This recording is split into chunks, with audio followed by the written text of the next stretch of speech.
I dropped out of my engineering. Sounds cool, right?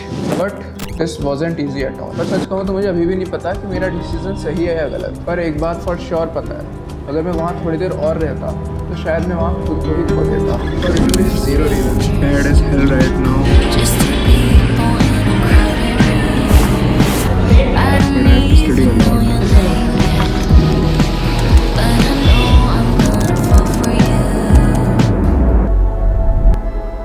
जब college शुरू हुआ था तो सब कुछ एक्साइटिंग था।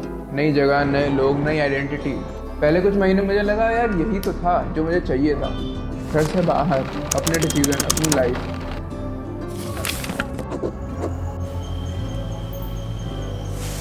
पर इतिहास गवाह है, किसी भी चीज़ को ऊपर फेंको तो वो उसी रफ्तार से नीचे आती है। उठो, क्लासेस जाओ, उसी बेंच पे बैठो, हॉस्टल आओ, रात को खाना खाने लायक बना है तो खाओ वरना सो जाओ, क्योंकि कल फिर वही करना है। It's been approximately 1 month in the college. Classes चल रही होती थी, टीचर्स पढ़ा रहे होते थे और मैं बस यार घड़ी देखता रहता था और इंतज़ार करते रहता था कि कब टाइम हो और मैं बस hostel. Alright, so finally at room right now. Days in college are unpredictable. जब से घर से आया हूँ तब से लिटरली मैं एक भी बार चैन से बैठा नहीं हूँ। Again as I did yesterday, file छापने जा रहा हूँ गाइस। फाइल नहीं, सॉरी असाइनमेंट।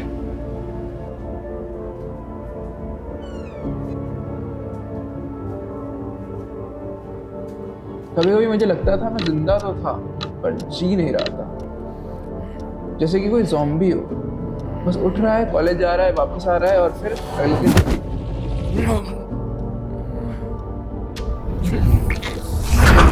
अंदर से ना एक अजीब सा ही खालीपन था। मुझे याद भी नहीं मैं लास्ट 2 साल में कब एज अ ह्यूमन फील किया था। उस फीलिंग को डिस्क्राइब करना ना बहुत मुश्किल है। इंग्लिश में इसका एक वर्ड है लैंग्विशिंग।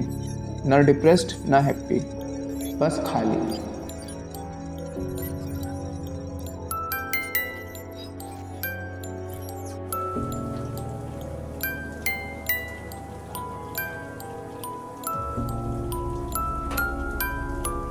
एक दिन ना मैं ऐसे ही क्लास में बैठा हुआ था और मेरे दिमाग में आया कि क्या मैं ये 4 साल खुश रहूँगा, और आंसर था सीधा साधा नो।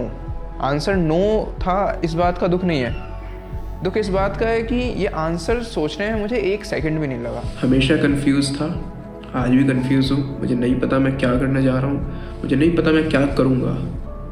बट फॉर नाउ मुझे ये मालूम है कि मैं इस डिग्री के लिए नहीं बना हूँ। प्रॉब्लम तो यार ये थी कि दिक्कत कॉलेज नहीं था, प्रॉब्लम कॉलेज था ही नहीं। प्रॉब्लम तो ये था कि मैं किसी और के स्क्रिप्ट फॉलो कर रहा था। 10th के बाद ये करो, 12th के बाद ये करो, फिर डिग्री, फिर जॉब, फिर ये सब। ये तो यार एक रेस निकली जहाँ मैं दौड़ते दौड़ते गलत रेस को ही फॉलो करता रह गया। It took me a while to understand society को तो एक टाइप का इंसान चाहिए जो एक पर्टिकुलर शेप का हो, जो सर्टेन बॉक्सेस टिक करे। पर यार मैं वो शेप नहीं बन पाया। पर यार मैं काफ़ी दिनों तक प्रिटेंड करता रहा कि मैं ही हूँ वो shape. Finally I am getting free.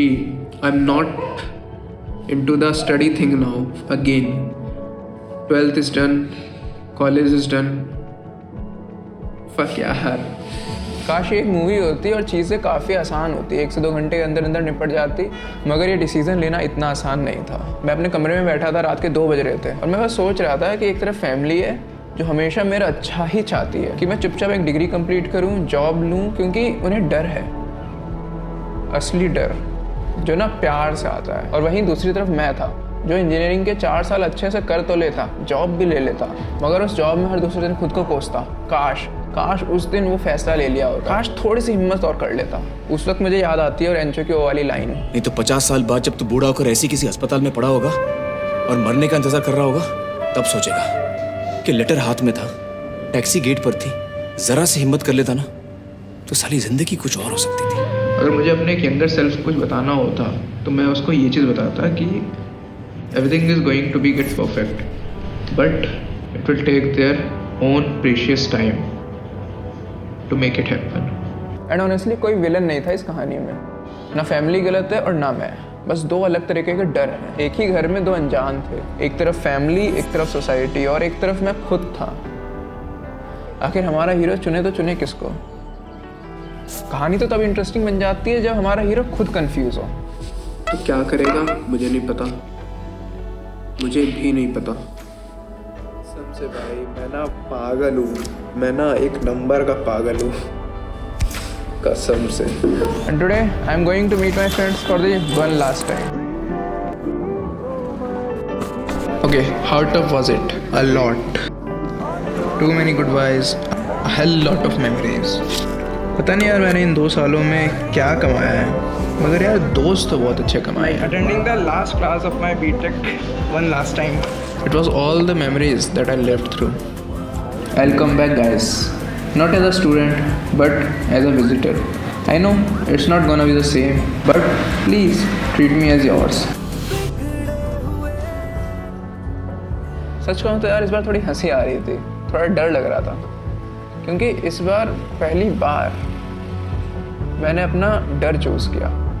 उनका डर नहीं, मेरा खुद का डर। और उस मोमेंट पे मैंने डिसाइड किया कि मैं कोशिश करूँ, चाहे लोग कुछ भी बोले, लेकिन मैं एक बार ट्राई ज़रूर करूँगा। Because we have only one life, why not live it to the fullest.